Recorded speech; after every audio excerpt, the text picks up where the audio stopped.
malaman po, bakit kaya hindi po natin nahuhulaan ang pagdating ng isang lindol? At bakit nga ba tila parang laging biglaan na lang dumadating ang isang lindol? Alamin po natin.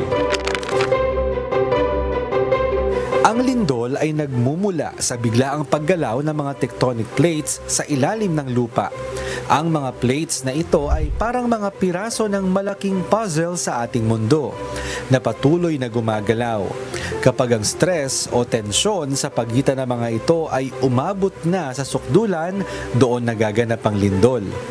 Ang problema, hindi natin matutukoy kung kailan mararating ng tectonic plates ang kanilang breaking point.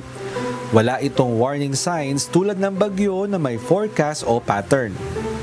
Bagamat hindi natin alam ang eksaktong oras at lugar ng lindol, ang mga siyentipiko ay gumagamit ng mga instrumento tulad ng seismograph para sukatin ang mga paggalaw ng lupa. Ito ang tumutulong sa kanila na magbigay ng impormasyon kung nasaan ang fault lines at kung gaano kadalas gumalaw ang mga ito.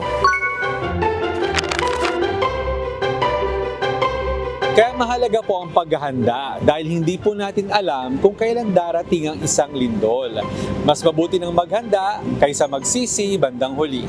Sana po may natutuhan kayo at laging tatandaan, mapalad po ang tao na nakakasumpong na karunungan at ang tao na nagtatamo ng kaunawaan.